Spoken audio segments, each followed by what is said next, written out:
Hello, BookTube. Sorry for the abrupt change in light and tone and tenor, but I made a bunch of videos today, of course. I like to talk to my imaginary BookTube friends.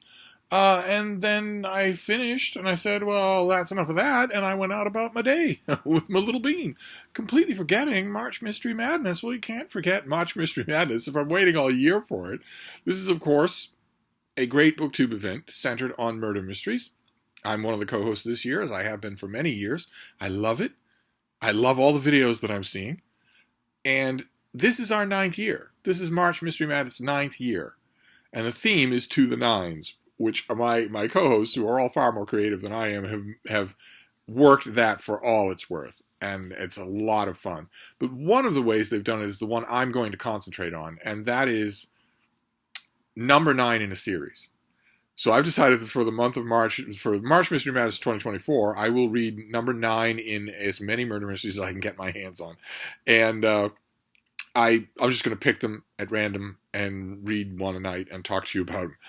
And last night, I picked one that I have read before, but as is true with murder mysteries, especially murder mysteries in series, you often blur on the specifics of the details. I often do, anyway.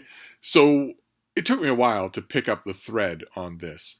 I read the ninth book. Excuse me.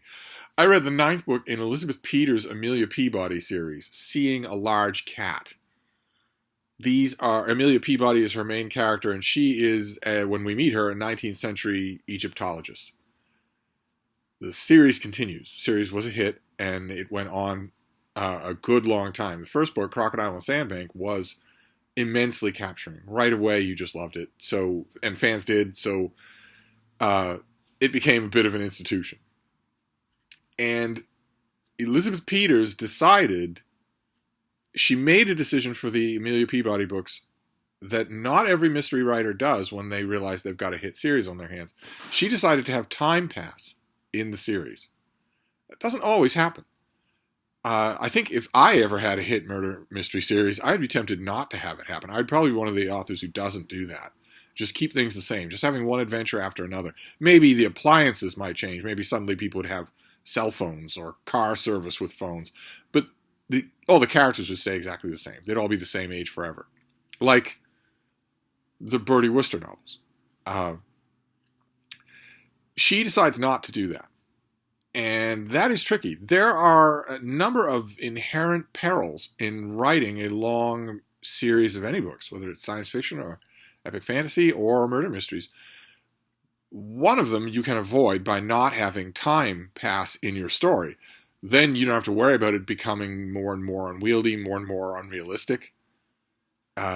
You can take some elements that will crawl into a long-running series and just exercise the willing suspension of disbelief. So in Murder, She Wrote, for instance, or a million series like it, no one wonders why all these people are dying in Cabot Cove. Nobody wonders that, because that would shatter the spell. And the same thing is true in a lot of these other considerations. And another besetting problem for long murder mystery series, or long series of any kind, is that they start to build a kind of in-joke momentum that is extremely off-putting to new readers. I would argue that for most series of any kind that have been written, coming in on book number 9 would be all but useless. You would not be able to understand a tenth of what was going on. So I was thinking about that for this book, especially since I legitimately was thinking it because I didn't know how much of it I'd remember. I felt fairly certain that I read this book, but I wasn't sure how much of it I would remember and how at sea I would be. So I was in a perfect position to realize how good a job Elizabeth Peters does at that very thing. She is so good at unobtrusively, very smoothly, very naturally bringing you up to speed on everything that's going on. Before the murder mystery, before any kind of plot takes off, but without making you feel like you're sitting around twiddling your thumbs. That worked perfectly in this book, just perfectly. I know it would seem a little strange, and I think a lot of you who are listening would never do it anyway, but you could start the series here. If you wanted to, you could. You'd be missing out on a lot of fun. One of the art forms that you develop if you have a long-going series of any kind in any genre is, if you can do it, the ability to both in every volume welcome new readers and also in every volume pay off your long-term readers with little Easter eggs here and there. Things that won't make new readers think, what's that supposed to mean? Or feel like they're missing out on something, but that will make old readers smile and clap their hands or maybe shed a tear. This story does that perfectly, and it all came back to me right away. It all came back to me very, very quickly. We are dealing here with the extended family of Amelia Peabody. One of the benefits, one of the side effects of having series go all the way to number 9 is that you will get all sorts of extra characters. There's, of course, her husband, Emerson, who is a strapping, broad-shouldered, extremely bluff fellow Egyptologist. He is, imagine Indiana Jones played by a young Charlton Heston. That's Emerson, and he calls his wife Peabody, and he has a deep affection for her, but he also thinks she's a bit of a pert poppet, as Anthony Trollope would say. We get a lot of the narrative that we get is through the viewpoint of Amelia Peabody herself, and she's hilarious. She is played for laughs. Elizabeth Peters is writing her as a comic figure, and it works so well. But she and Emerson fall in love and start a family. And not only do they have natural children of their own, as often happens in long-going series, but also, as is also very common in murder mysteries for some reason, they also adopt people and quasi-adopt people or adopt people and farm them out to relatives. We're going to encounter this again in other number 9s in series. We're going to encounter this again, this extended family. I think it's because in murder mysteries, often there will be flotsam and jetsam. Often there will be the human cost of the crimes that are committed will be innocent children. And I think a lot of these murder mystery writers have a tender heart, and so they will have their sleuth adopt the child whose parents have been brutally murdered, or the child whose father ends up being a brutal murderer. They'll have them adopt that person, and so that person will add to the cast. Think about Janet Ivanovich. By the time you get to number 9 in her series, the core cast of characters is like 45 people. Here we have Amelia and her husband, and their adopted daughter, who is now a teenager. She's not 16, so she's time has definitely passed.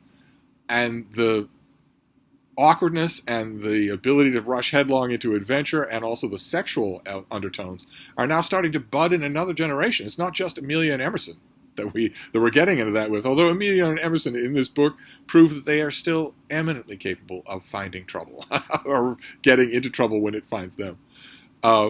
And there's one other character. I mean, there's two. He has a friend. But there's one other character, the character who this book belongs to, Amelia and Emerson's son, who they nickname Ramses. They call him Ramses.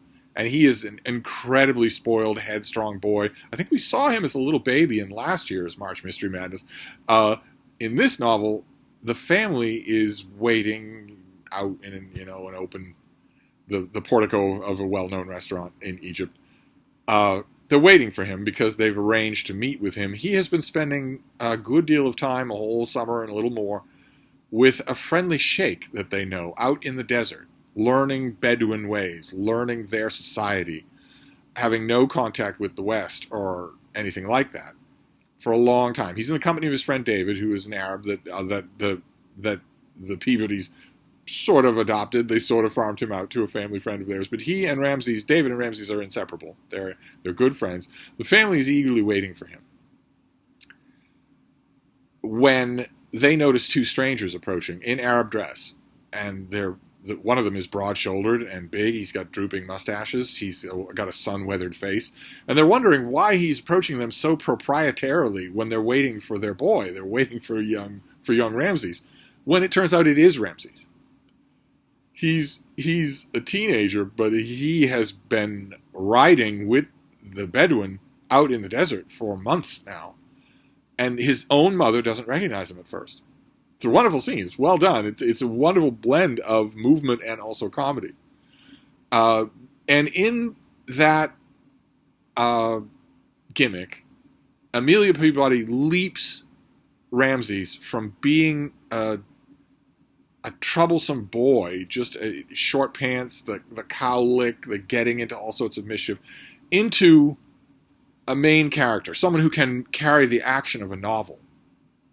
And he almost does in this book. He very, I'd say, so close as not to be worth counting on. He all but steals the novel from Amelia Peabody and her husband. There's a neat little moment at the beginning there. One of the family's cats. It's a very cat-friendly murder mystery series, as you can tell from the title. One of the family's cats has died while Ramses has been away in the desert. And they wrote to him, but of course, an itinerant Bedouin encampment, you're not going to get your mail. So he doesn't know, and they have to tell him that the cat lived to a ripe old age and died curled up peacefully in her sleep at the foot of his bed. He mentions, really alluringly, he mentions that at one point, probably on the same day, a month ago, he had a dream about a cat. And hence the title. I guess in Egyptian folklore or mythology, a dream in which a cat appears, a large cat appears, is supposed to be an omen of good fortune. Why that would be so, I have no idea. But let's not get started with the ancient Egyptians and their relationship with cats, or we'll be here all day. Cats are going to be endemic to March Mystery Madness. Several of my co-hosts are cat fans. Nobody's perfect. Cats are all but synonymous with murder mysteries, so while they're on the terrace, while the family is on the terrace the next day, they meet a young woman who appears to be being bothered, accosted by a ruffian. And it is Ramses who steps in, not Emerson. He beats his own father to the punch of stepping in gallantly to assist the lady. And we learn in that instant that it's not just that he looks different, it's that he's much stronger. This is Tarzan syndrome, where Tarzan is a gigantic, statuesque demigod of physical specimen, but after very little time, after a few chapters of Bildungsroman, his son Korak is also a gigantic, strapping statue of unbeatable physical power. You get something of that here. That's why Ramsay starts to walk into the center stage of this book. And there's that young woman and all that she's worried about, and there's her father, who is directly involved in a weird side caper in this book. There's the parent, the adoptive parents of Ramsay's best friend, and there's also a mysterious note delivered to Emerson, warning him away from a particular dig in the Valley of Kings. This novel is not set in Victorian times, or even in Edwardian times, or it is set in Edwardian times. We've moved forward in time. We're told that the new century is 3 years old. And Egyptology, Egyptomania, has gone nuts all throughout Egypt, especially in the Valley of Kings. It outrages Emerson.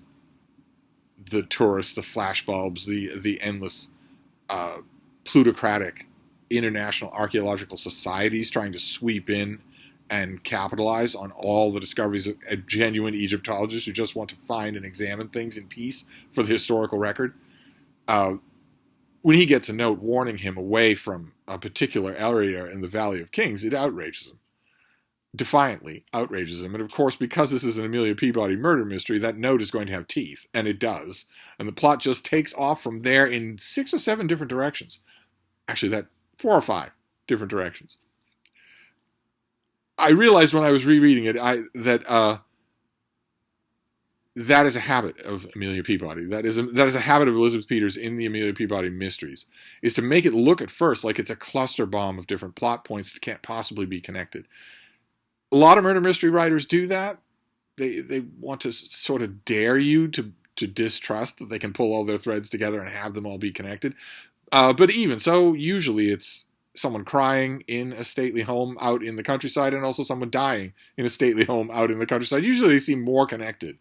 Whereas this at first looks like it's just going to sprawl in 6 different directions. It doesn't end up doing that. But that also is an endemic problem of books that get out this long in a series. They tend to lose their focus. They tend to lose that sharp concentration of one central mystery per book.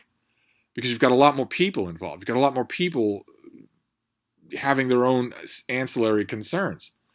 The Amelia Peabody's son, her adoptive daughter, they all have their own plot lines here. Her friends, Uh, I loved it. I absolutely loved it. I think the ending is a little flubbed, but I loved it. I always love these books for their humor. These are funny murder mysteries, not slapstick funny, but rather. I think I read an example last year, a horrific description of Ramsay as a little baby, but it's just as funny here, where we're seeing Amelia Peabody, who is our favorite character. Of course, she is. Ramsay's pretty commanding, but Amelia Peabody is your favorite character, and here you get to see her as a flustered mother, a mother who doesn't want to agree. She doesn't want to accept the fact that her children are no longer babies, that they're growing up to have those kind of thoughts, and that it's possible, even the veil is largely drawn over it, but it's possible that during his Bedouin summer, Ramses had not only those kind of thoughts, but those kinds of experiences with multiple people. Watching her just achieve one plateau after another of flusteration is hilarious throughout the course of this book, even while there are red herrings and there are creepy people behind columns and there are all sorts of incipient dangers. All of that, all the normal bricolage of a murder mystery is handled just fine here. But that's the funny part. That was the part that I enjoyed the most here, is that thread continues all throughout the book. So this was technically a reread. It felt awful fresh to me. I probably read this when it first came out and haven't read it since. I think tonight I will purposely look for something that I have never read, that I've never read anything in the series. I want to test this series. I want to test this idea of coming into a series on number 9 rather than reading the first book. So I think I have a ton of these of candidates. They can't all be things that I've read. I think I might try that tonight, and if I do, well, either way, I'll report back next time. So that's it. That's my murder mystery for today, Seeing a Large Cat, which will make a lot of my co-hosts happy. I would consider that a nightmare, but not them. Anyway, I'll wrap this up, but I'll be back. Thank you, BookTube.